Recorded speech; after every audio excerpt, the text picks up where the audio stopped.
As the president declared last night, he will make America affordable again.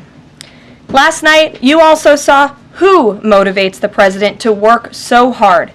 Everyday Americans, who President Trump shined a spotlight on last night in his speech. From Mark Fogel, who President Trump was finally able to reunite with his family and his beautiful 95-year-old mother after being detained in Russia, to Peyton McNabb, whose heart-wrenching story motivated President Trump to end men in women's sports, and to Allison and Lauren Phillips, the mother and daughter and sister of Laken Riley, who President Trump honored by signing the Laken Riley Act to ensure her name will live on forever. In other amazing and surprise moments, President Trump honored the life of Jocelyn Nungare, who was brutally murdered by illegal alien gang members. He ensured Jocelyn will never be forgotten by renaming a national wildlife refuge in her home state of Texas to honor her life. And in one of the greatest surprise moments of the night, DJ Daniel, an incredible 13-year-old boy who is beating brain cancer, saw his dreams fulfilled by President Trump when he was made an honorary Secret Service agent. And finally, after nearly 4 years, President Trump delivered justice for the families of the 13 American heroes who were killed at Abbey Gate in the Biden-botched Afghanistan withdrawal, which was one of the worst humiliations in the history of our country. President Trump announced that we have detained Mohammed Sharifullah, the monster who was responsible for that horrific attack, and he was delivered to Dulles Airfield earlier this morning. On his first day in office, President Trump's national security team across the federal government prioritized intelligence gathering to locate this evil individual. President Trump's team shared intelligence with regional partners such as Pakistan, who helped identify this monster in the borderland area late last month. Mohammed confessed to his crimes related to Abbey Gate and other attacks in Russia and Iran as well to the Pakistanis. And U.S. law enforcement officers traveled to Pakistan over the weekend, where he again confessed his crimes to the FBI. As President Trump said last night, this killer will now face the swift sword of American justice for these atrocities right here on United States soil. Joe Biden was responsible for this botched withdrawal, and he had 3 years to find this evil terrorist, and he didn't even try to get the job done. But President Trump campaigned on behalf of and grew very close to the Gold Star families. He promised them accountability, and last night, he kept his promise. He spoke to those Gold Star families yesterday, ahead of his speech, in an incredibly heartwarming call to share this incredible news. And as President Trump asked in his speech last night, how could anyone possibly be opposed to any of this action that he is taking? Well, apparently, the modern-day Democrat Party could. The behavior of Democrats last night was completely disgraceful and demonstrated how severely out of touch they are with the American public. It was the most shameful moment in the history of presidential addresses in that beautiful chamber. In what was supposed to be a unifying moment for our country, Democrat members of Congress instead screamed at the President of the United States, who was just overwhelmingly reelected by their constituents, walked out of the chamber, and worst of all, they disrespected the American people. Democrats didn't stand to keep men out of women's sports. They couldn't even clap for a girl who got her head smashed in by a man on a volleyball court. Democrats didn't stand for an innocent and beautiful child who is surviving brain cancer. They opposed eliminating taxes on tips and Social Security. They didn't stand in favor of cutting taxes for hardworking Americans. They couldn't even clap for 2 mothers whose daughters were killed by illegal aliens. One of the only things that could get Democrats off their feet last night was cheering for Ukraine, not for America. Last night was a very clarifying moment for our country. The Democrats exposed themselves as the party of insanity and hate, the party that wants to put America last. They've allowed their Trump derangement syndrome to stop them from celebrating America and our people. And we will not allow them to forget that. And it's not just the Democrat Party. The mainstream media still doesn't get it.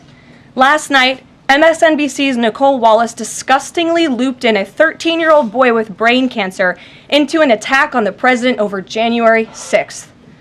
And CNN's first chyron out of the speech called it divisive. President Trump wasn't divisive. The Democrats were. And CNN was proven wrong by their own viewers, 69% of whom, in a post-speech poll, said they had a positive reaction to the president's speech. It's sad and frankly pathetic that Democrats and liberals in the legacy media continue to allow their hatred for the president to override their love for our country. But nevertheless, the president will continue to unify this nation through policies that are grounded in common sense and that uplift all Americans. We have an individual in our new media seat today, Mary Margaret Olahan, who is the Daily Wire's first ever White House correspondent. Congratulations, Mary Margaret. The Daily Wire was founded 10 years ago by Ben Shapiro. The Daily Wire now has over 1 million paid subscribers, a monthly network reach of 138 million, and has evolved into a leading conservative multimedia giant. They are now the 5th largest podcast network in the world and home to some of the top-ranked shows. With that, I will take your questions, and Mary Margaret, why don't you kick us off? Thank you so much, Karoline. It's great to be here. Thanks. So I had 2 questions, if that's okay. The first on last night and the second on Maine. You talked about behavior from Democrat lawmakers, a lot of disruptions, and I just wanted to kind of go back to that. We saw Democrat lawmakers not stand for Laken Riley, for Peyton McNabb, for the son of a slain police officer and 13-year-old cancer survivor. What are the optics of that nationally, just in terms of not just the people who were in the room last night, but across the nation? And also, was President Trump expecting this type of behavior when he was crafting his speech? So I gave a quote to one of the media outlets in this room yesterday that Democrats behaving like children would be the least surprising thing of the night. And unfortunately, that quote did turn out to be true. I think the president and everyone, frankly, was surprised by the Democrats refusing to stand for not the president's policies, because frankly we expected that, but for the everyday Americans who President Trump was shining a light on their stories. Mark Fogel, for instance, an American school teacher who was detained by the Russians. President Trump freed him. If Joe Biden had done that, they all would have been on their feet, but because of it came from President Trump, they weren't. So we think it's very sad, but we're very proud of the president today, and the American people are the people that this president cares about most, and the reviews are in, and everybody loved his speech. Thank you. And then on Maine, we know that the governor of Maine has really pushed back against the president's executive order saying that boys should not be in girls' sports. I spoke with a lawmaker from Maine this morning who told me she'd been censured by state lawmakers for calling a man and speaking up on this. What is the next move for the White House in this battle to protect the integrity of women's sports? Yeah, well, the Department of Education has sued the state of Maine. As you know, there's ongoing litigation. The president has made a commitment to ensure that states are being held accountable if they continue to allow men in women's sports, which he believes is an egregious violation of taxpayer dollars. And so that fight continues, and the president won't back down. Again, this is a common sense policy. 80% of the American people, including more than 60% of Democrats, do not want men in women's sports. So the president will stand by this commitment. Thank you. Gabe, good to see you in here. Good to see you, Caroline. A couple questions. One, can you confirm that the president held talks with the big 3 automakers today, speaking about potentially delaying tariffs? I can confirm, and I'm glad that you asked, because the president sent me out here with a statement directly from him on this. I saw it was reported earlier today by Bloomberg News, and he wanted me to share this with all of you. We spoke with the big 3 auto dealers. We are going to give a 1-month exemption on any autos coming through USMCA. Reciprocal tariffs will still go into effect on April 2nd, but at the request of the companies associated with USMCA, the president is giving them an exemption for 1 month so they are not at an economic disadvantage. So the 3 companies that he spoke to are Stellantis, Ford, and General Motors.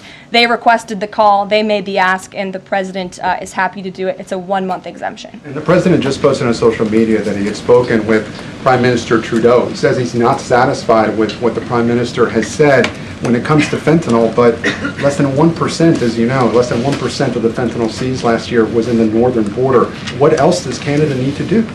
Well, the president did just put out a statement on his call with the governor, Justin Trudeau, as he calls him, of Canada, and he said that he was not pleased, as you said. He said it's not good enough. He told Prime Minister Justin Trudeau that directly. The call ended in a somewhat friendly manner, as the president said, but he's not going to stop standing up for the American people. And to answer your question directly when it comes to fentanyl, for the last 4 years, unfortunately, our neighbors to the north and the south, Canada and Mexico respectively, have allowed America to be a dumping dumping ground, not just for illegal aliens, but for illegal, poisonous, deadly fentanyl, which is now the #1 killer of young people in this country aged 18 to 34.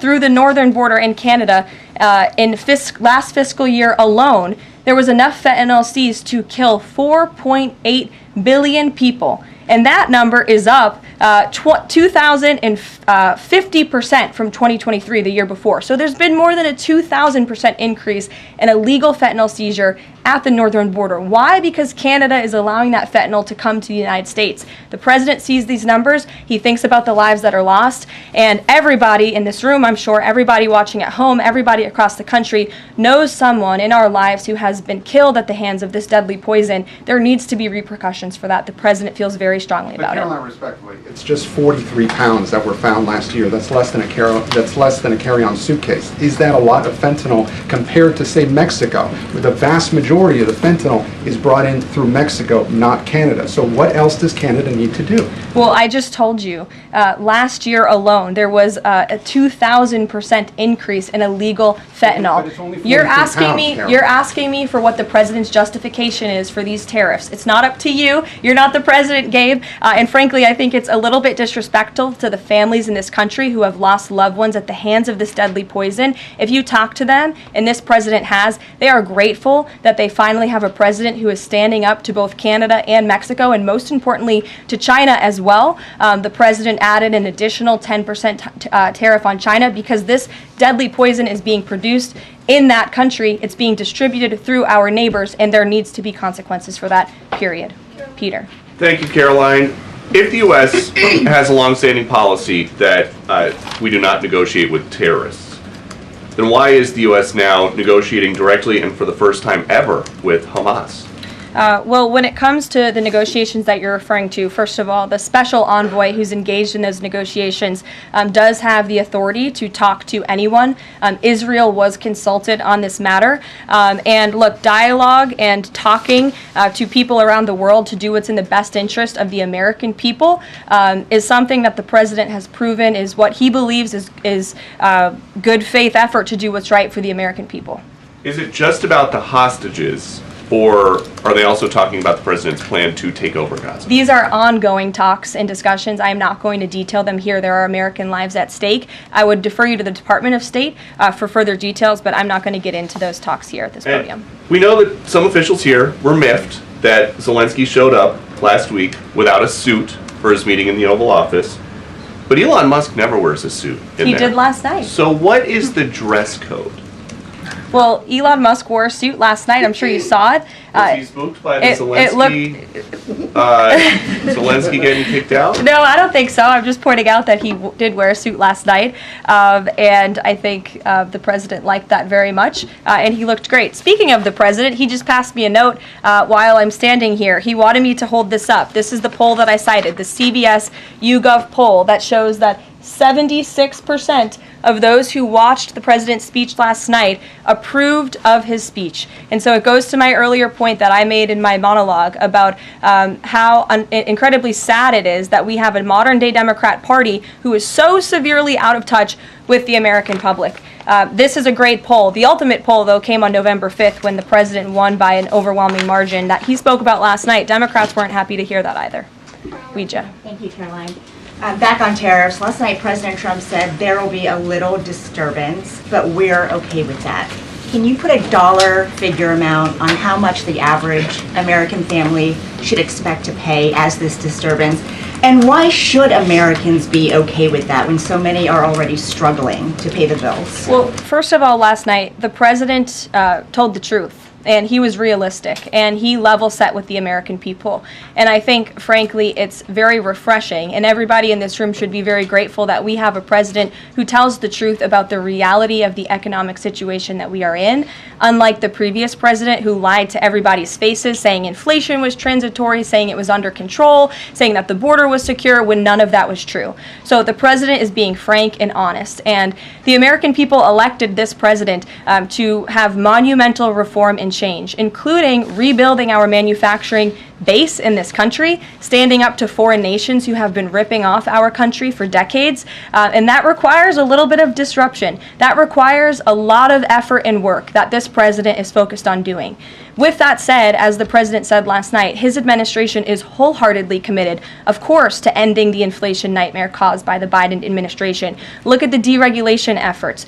Look at the president's push last night in his speech for Congress to pass tax cuts, to end taxes on Social Security and overtime pay for hardworking Americans, end taxes on tips. We need Congress to get that done because that's going to put more money back into the pockets of the American people. And I didn't even mention energy. Look at the president's approach and focus on unleashing the might of our energy industry. We know that's the #1 driver of inflation. He's been slashing back a lot of the burdensome regulation from the previous administration to unleash our energy industry here at home, which will drive down costs. He said he is committed to making America affordable again. He did it in his first term, and Americans can trust him to do it again. President Trump has made clear, Karoline, that he loves tariffs, but the stock market does not. How does he factor that into his decision-making? Well, the president does love tariffs. He said it's one of his favorite words in the English dictionary, and he believes in tariffs because they'll ultimately make America rich again. They're going to raise revenue. They're going to help us pay down our debt. Most importantly, they're going to bring American jobs here back home. So I think for folks on Wall Street who may be concerned, look at what this president did for you in his first term. Wall Street boomed. Stock market boomed. The president expects that to happen again, but most importantly, Main Street is going to boom, and that's why the president has this whole of government economic approach, which includes tax cuts, tariffs, regulation cuts, and an energy industry that will bring down costs for American consumers. Sure, Monica. Thank you, Caroline. You mentioned not one Democrat senator voted to protect women's sports from males. Not one Democrat congressman or congresswoman stood to applaud or support protecting women's spaces and sports at the president's joint session to Congress last night, as you articulately mentioned in the beginning. So I'm wondering, what message is that sending to not only young women who are competing in these sports across the country, but also to the parents of these young girls? Yeah. I think the message that Americans should take away from last night is that they have a president in the Oval Office who is committed to doing what's right for them, especially women and girls across the country. And I think it's very ironic, thank you for bringing up the point about women, that Democrat women were wearing pink to support our fellow females, yet they couldn't stand, again, for a young woman who was almost killed and severely injured by a man on the volleyball court. They couldn't stand for the mothers of two beautiful young women whose lives were taken tragically at the hands of illegal people. So you can't say you're the party of women and then support men and women's sports and not stand up for basic law and order and immigration reform that will protect women in this country. That's what President Trump is doing. He's the president for women. Lindsay, good to see you. Thank you, Caroline. Good to see you. So, speaking of tariffs, China said yesterday that they're ready for any kind of war with the U.S. Because of these tariffs that have been placed on them, and a Chinese spokesperson also said that the tariffs would not lead to a resolution of U.S. concerns about fentanyl originating in China. Can you speak to how the administration is planning on responding to that? Well, I think Secretary Hegseth has responded to that this morning.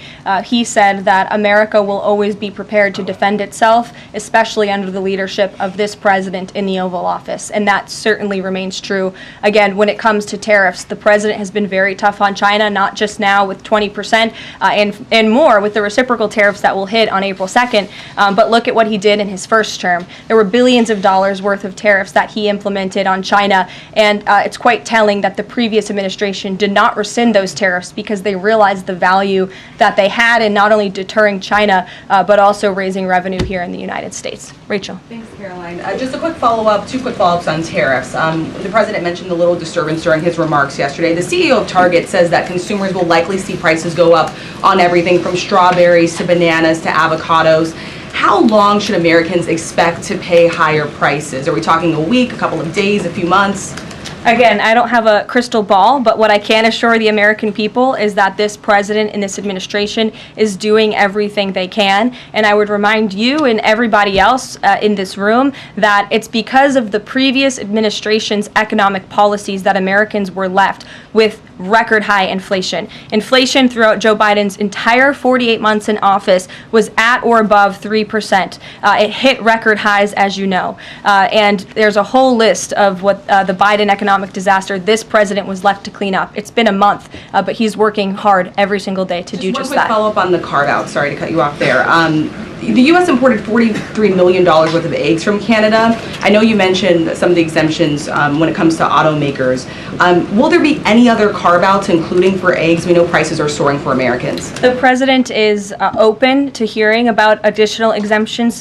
He always has open dialogue, and he'll always do, what's right, what he believes is right for the American people. But again, as for the egg crisis in this country, the president is wholeheartedly committed to ensuring we're increasing our egg supply, and we're also bringing down cost. And Secretary Rollins has been all over this issue. She comes from an agricultural background and family. That's why she's leading that very important department. She wrote an amazing op-ed in the Wall Street Journal. She's been all over the media talking about her plan. She has a real plan. The president endorses it. And he even, gave her an off-the-prompter shout-out last night to say, Brooke, I'm counting on you. It's an important issue. And this White House is working with Secretary of Agriculture every single day to address this issue. Sure. Jordan. Thanks, Karoline. So, what does it say that the Democrats, while they couldn't stand for Americans or stand for victims, they stood for war and clapped for war and clapped for 5 more years of war? Yeah, the president addressed that last night, I think, when he called out Senator Elizabeth Warren and said that, again, as I said in my opening speech, very telling that the Democrats refused to clap for American people and American interests and American priorities, but they did clap for the country of Ukraine, which, by the way, the president's working very hard to end that war. So Democrats should be applauding him for actually doing something about it. Follow up on that if I can. You've spoken recently about how what happened in the Oval Office last week gave Americans an inside look into behind-the-scenes discussions with Zelensky. Is this how he treated Joe Biden and just treated him disrespectfully and received billions of dollars? Well, it's a very interesting question. I don't know if anybody in here asked my predecessor who stood at this podium about that, but there was a report from NBC News that President Biden also got increasingly frustrated with President Zelensky when he was handing out blank checks and President Zelensky kept asking for more. Joe Biden was quite frustrated with that. So again, as I've said repeatedly, Friday revealed the frustrations that this administration has had in closed-door negotiations with the Ukrainians. However, President Zelensky did put out a statement yesterday, which we believe is a positive step forward, and National Security Advisor Mike Waltz has been talking to his Ukrainian counterparts, and so we're in the midst of this, and we'll see what happens next. Caitlin. Thanks, Caroline. I have 2 questions. One on the reprieve that is being granted to these 3 automakers for 1 month on the tariffs on Canada and Mexico. How did the president settle on 1 month? Mm-hmm. The reciprocal tariffs will go into effect on April 2nd, and he feels strongly about that no matter what, no exemption, so that's where the 1 month comes from. Does he expect them to be able to shift production within a month? He told them that they should get on it, start investing, start moving, shift production here to the United States of America, where they will pay no tariff. That's the ultimate goal. And on the conversations between the White House and the Ukrainians and the letter that President Trump revealed last night that he got from President Zelensky, Director Ratcliffe said today that the president has paused also intelligence sharing with Ukraine. Is that temporary or is that permanent? I believe what the National Security Council told me in regards to that was that they paused or they are reconsidering the funding for Ukraine, as you saw, the pause on the funding. As for intelligence matters, I would refer you to either the National Security Council or the CIA as well. But they're considering lifting or reinstating the military aid going to Ukraine, which they paused this Again, week. it's a pause for a review. Follow up on that. Sure. The president read parts of the letter that he received last night from President Zelensky. Can you give us a sense of when President Trump now plans to sign that minerals deal after receiving that letter? Those talks are happening as we speak. I just saw the National Security Advisor. He's working very hard on it. I believe he was going into the Oval Office to give the president an update on where this stands. But again, the president is committed to a peace deal. He wants to see this war end. And I think that President Zelensky's message, which he also shared on X as well, is a positive sign in the right direction. The president also said that the United States was reclaiming the Panama Canal. The president of Panama this morning, or at some point today, said that President Trump was lying. Wanted to get your response to that, and also curious if the president had a reason for not specifically mentioning BlackRock last night when he was praising the company that is buying canals or ports around the Panama Canal. Yeah, I'm not sure if Panama has seen what's going on with their own canal, but as you just mentioned, BlackRock is now interested in investing and taking over the two ends of the port, which is very important because the president was very vocal several weeks ago about the need to ensure that China is not controlling the Panama Canal. This is a very important place for the United States of America. We also saw that the Panama Canal lifted fees on our U.S. naval ships that are going in and out of the canal. That's a win for the United States of America, and the president will continue to ensure that the Chinese government, the CCP, cannot be infiltrated in the Western Hemisphere, and certainly not in the Panama Canal, which is a very important place for our country. Dasha. The president continues to call the Prime Minister of Canada, Justin Trudeau, Governor of Canada. I'm curious what he means by that and if there are any plans that are moving forward with trying to make Canada the 51st state. And I have a follow-up on the economy as well. Sure. Well, the president put that in his True Social account, or his True Social post earlier today. He feels strongly that it would be very beneficial for the Canadian people to be the 51st state of the United States. They wouldn't be paying for these tariffs. They'd have much lower taxes if they were part of our great country. Caroline, on the economy, you and I traveled the country during the campaign. This is an issue that so many voters decided to cast their ballots on, and they voted for President Trump. He has started to have that realistic conversation with the American people, that disturbance comment last night. But I'm curious if you can be real with Americans right now as all of these factors are playing out.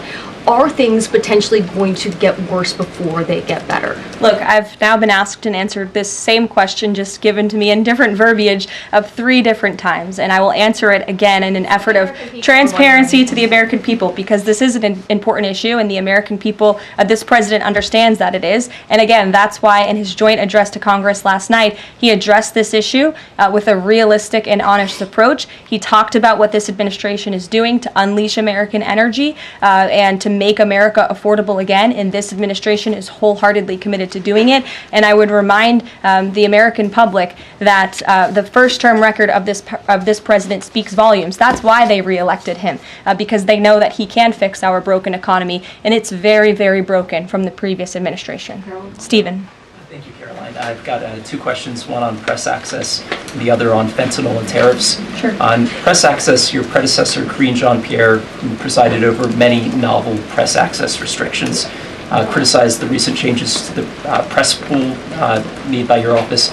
She said in an interview, quote, "What we're looking at is what North Korea is doing." What's your response to that, and can you say anything to allay concerns that unfavorable coverage will be punished in this new press pool system? I think that's the same individual who said from this podium numerous times that the commander-in-chief was mentally and physically up for the job, which we knew was a lie. Many people in this room knew it was a lie. Many of you were admonished for asking questions about that truth. So when it comes to truth and transparency, this administration, this White House is setting the example. This president is taking far more questions than his predecessor, Joe Biden, did on a daily basis, and that will continue. And on fentanyl and tariffs, fentanyl produced largely in China has killed 334,000 Americans over 5 years. According to CDC data, that's about 1 in every 1,000 Americans. President Trump has cited this for applying new tariffs to Canada, Mexico, and China. But in addition to China's talk about being ready for any kind of war, they said yesterday, the foreign ministry said that, quote, "The fentanyl issue is a flimsy excuse to raise U.S. tariffs," and, quote, "The U.S., not anyone else, is responsible for the fentanyl crisis." So what's the response to China that the talk of fentanyl is just an excuse for tariffs, and what does that say about the resolution? Well, of course, the country that is getting very rich off of distributing this deadly poison to American citizens is going to say that. Again, the president knows where the American people stand on this issue. Fentanyl overdoses. Dasha brought up all of us campaigning all across the country. They talked about inflation. They also talked about the border, the illegal immigrants that we're pouring through, but also these deadly drugs. And again, the president keeps in mind those families every single day when he is making these tough decisions decisions, but it's a necessary decision, and he's no longer going to allow the United States of America to be a dumping ground for illegal immigrants and for illegal drugs that are killing our nation's people. This is the #1 leading cause of death in our country, and there needs to be action taken to ensure that that cannot continue. Thank you very much, guys. We'll see you later. Thanks, Caroline. Do we know what auto brands are actually exempted? So Honda.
you.